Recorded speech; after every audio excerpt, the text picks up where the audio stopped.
안녕하십니까. 만화공인중개사의 저자 이용훈입니다. 오늘은 부동산 공법 제47강으로서 3. 농지 처분에 대해서 같이 공부하도록 하겠습니다.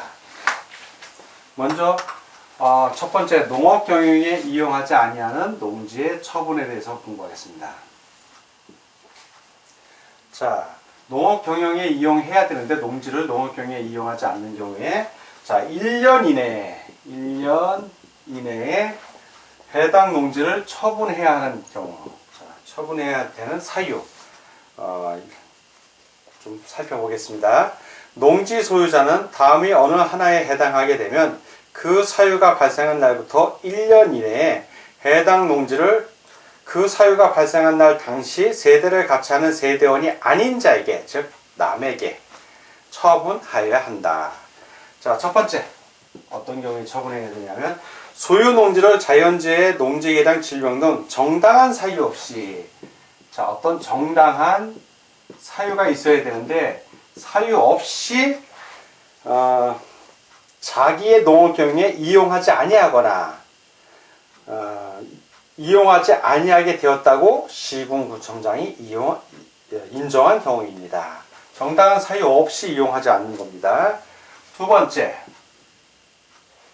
농지를 소유하고 있는 농업회사 법인이 설립 요건에 맞지 아니하게 된 후 3개월이 지난 경우, 자, 농업회사 법인이 그 설립 요건이 맞지 않아요. 자, 설립 요건이 있는데 요건이 맞지 않게 됐어요. 그리고 나서 몇 개월?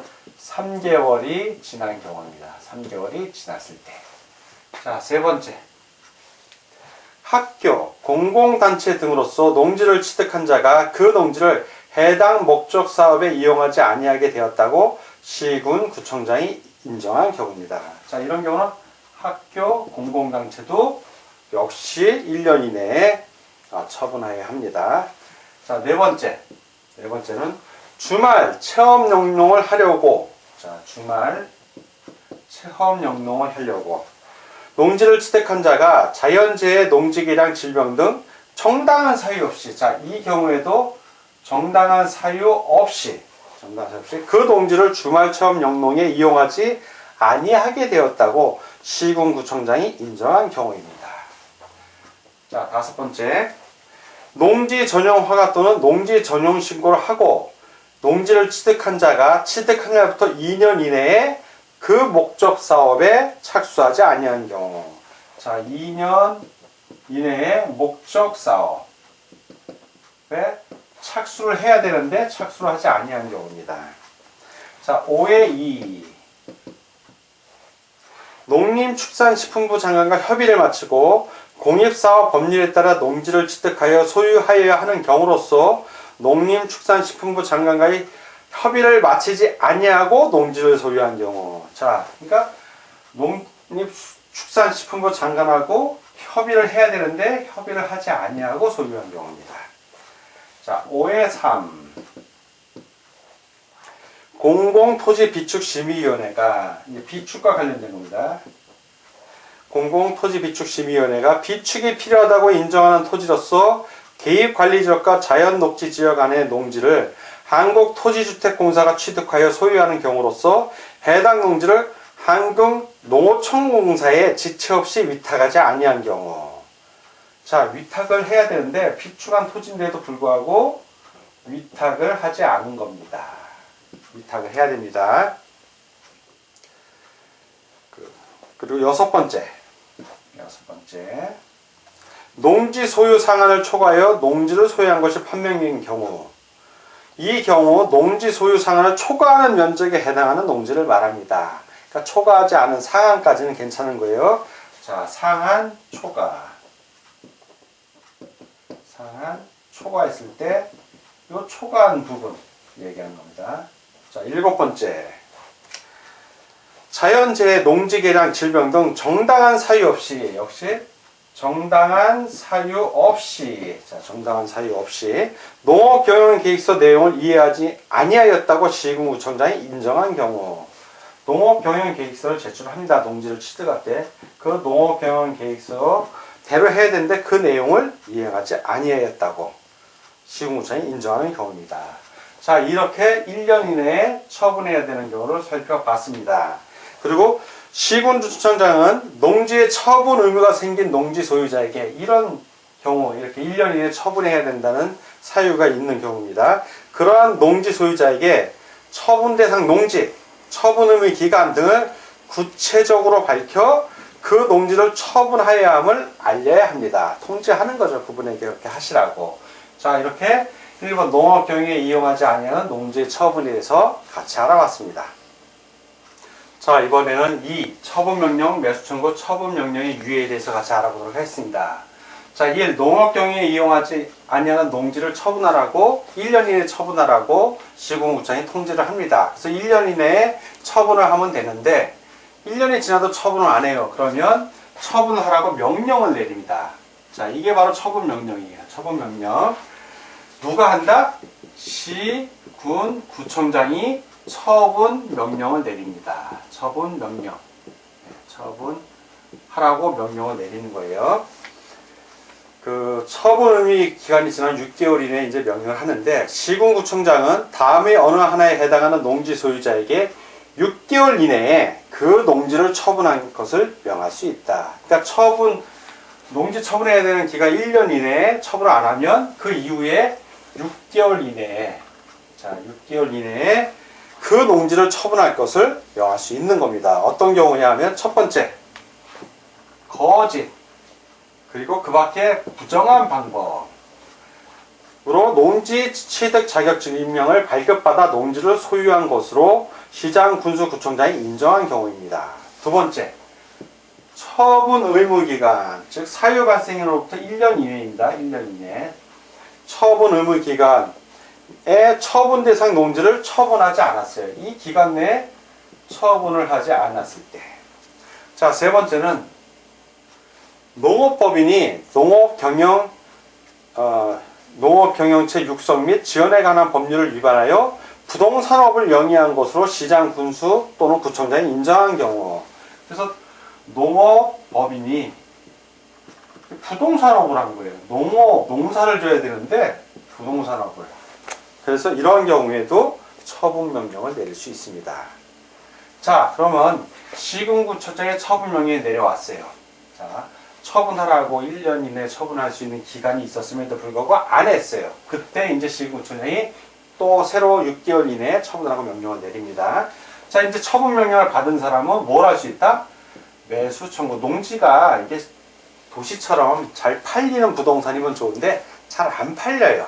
그렇기 때문에 이런 매수 청구할 수 있는 기회를 줍니다. 뭐냐면 처분명령 시 농지 소유자가, 자, 매수 청구는 뭐냐면 처분명령을 받은 농지 소유자가 누구에게? 한국농어촌공사에게 매수 청구, 좀 내 농지 좀 사주세요 하고 청구하는 겁니다. 매수 청구할 수 있습니다. 그 매수 금액은, 자, 이 경우 한국농어촌공사는 그 매수 금액을 어떻게 한다? 공시지가 기준으로 합니다. 공시지가 기준으로. 시가가 아니라 공시지가 기준으로 해당 농지를 매수할 수 있습니다.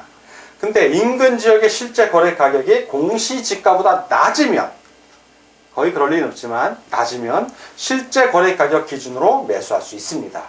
그런데 실제 거래 가격이 공시지가가 높으면 그때는 당연히 공시지가로 하는 겁니다. 자, 이렇게 매수 청구하는 걸 봤고요. 세 번째, 이제 처분 명령을 유예하는 경우도 있어요. 자, 처분 명령을 내렸는데 그 처분 명령을 명령을 집행하지 않고 봐주는 거예요. 유예. 예, 처분 명령 유예. 어떤 경우냐면 유예합니다. 시군구청장은 처분 의무 기간이 지난 날부터, 그 6개월 기간 정한 날부터 3년간, 자, 이건 3년간 유예해 줄 수 있어요. 3년간 지켜보는 겁니다. 그 유예 사유는, 자, 그럼 어떤 경우에 이 유예를 해주나? 그 유예 사유. 해당 농지를 자기의 농업경영에 이용하는 경우. 농업경영을 해요. 농업경영. 농사를 짓는다는 얘기죠. 농업경영에 이용하는 경우. 두 번째, 한국농어촌공사 등과 해당 농지에 매도 위탁 계약을 맺은 경우. 매도 위탁 계약을 맺은 경우. 즉, 농사 짓는 거예요. 이런 경우에는 처분명령을 3년 동안 유예해 줍니다. 자, 그래서 유예 기간 중에 시군구청장은 처분명령을 유예받은 농지 소유자가 처분명령 유예 기간에 유예 사유에 해당하지 아니하게 되면 지체 없이 그 이해한 처분명령을 내려야 한다. 즉 농업 경영에 이용해야 되는데 또 농업 경영을 이용을 안 해. 그러면 지체 없이 처분명령, 이거 처분명령 다시 내려야 되는 거예요. 6개월 이내에 범위 내에서 기간을 정해서 농지 처분하세요 라고 명령을 내리는 겁니다. 자, 근데 이 사람이 착실하게 계속 농업 경영을 한 거예요. 자, 유예 기간 중에. 그렇게 해서 유예 기간이 넘어갈 수 있잖아요. 그래서 농지 소유자가 처분명령 유예 받은 후 처분명령을 받지 아니하고 그 유예 기간이 지난 경우, 열심히 농업 경영을 한 거죠. 그러면 처분명령에 유예된 농지에 그 처분 의무는 없어진 것으로 봅니다.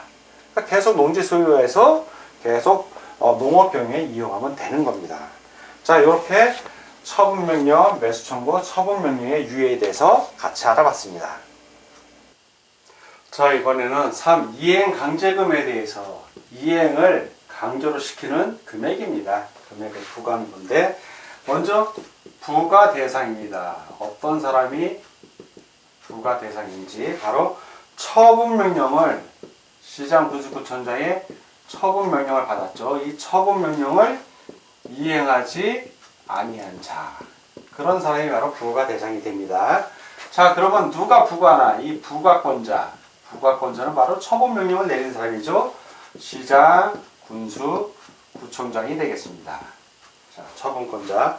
세 번째, 부과 금액입니다. 부과하는 금액은 얼마를 부과하느냐? 처분명령을 받은 농지의 토지가액의 20%입니다. 세죠. 20%면. 농지 토지 가격이 만약에 100만 원이면 20만 원 부과하는 겁니다. 1000만 원이면 200만 원이고요. 무척 셉니다. 네 번째, 부과 대상에서 제외되는 정당한 사유입니다. 자, 제외되는 정당한 사유 두 가지가 있죠. 첫째, 한국농어촌공사에 매수를 청구하여 협의 중인 경우, 바로 매수 청구해서 협의하는 중이에요. 협의하는 경우. 두 번째, 법률 또는 법원의 판결 등에 따라 처분이 제한되는 경우, 판결, 법률 이런 거에 의해서 처분이 제한되는 경우입니다. 자, 다섯 번째, 이제 부과 절차입니다. 어떠한 절차를 밟아서 부과가 되는지. 먼저 문서. 자, 문서로서 미리 문서로 부과한다고 뜻을 알리는 겁니다. 알립니다. 부과한다는 뜻을 알려요. 자, 그러면은 의견 제출 기회, 의견을 제출하는 기회를 부여합니다. 미리 문서로 알리고요. 의견 제출 기회를 부여합니다. 먼저 미리 문서로 알린다는 얘기는 뭐냐면, 시장군수구청장은 이행강제금을 부과하기 전에 이행강제금을 부과 징수한다는 뜻을 미리 문서로 알려야 합니다. 문서로. 자, 두 번째, 의견 제출 기회를 부여합니다. 시장군수구청장은 10일 이상의 기간을 정하여, 이게 10일 이상입니다. 10일 이상의 기간을 정하여 이행강제금 처분 대상자에게 의견 제출 기회를 주어야 한다. 자, 그리고 나서 문서로 부과합니다. 자, 문서로 부과. 자, 이행강제금 부과하는 거예요. 문서로. 시장군수구청장은 이행강제금을 부과하는 경우 이행강제금의 금액, 부과 사유, 납부기한, 수납기간, 이의제기 방법, 이의제기 기간 등을 명시한 문서로 하여야 한다. 자, 이 부과 방법. 시장군수구청장은 최초로 처분명령을 한 날을 기준으로 하여 그 처분명령이 이행될 때까지 이행강제금을 매년 몇 해 1회. 자, 이 문서로 부과하는데 매년 1회. 예, 매년 1회. 부과 징수할 수 있습니다. 자, 이렇게 문서로 부과하면 이의가 있을 수 있잖아요.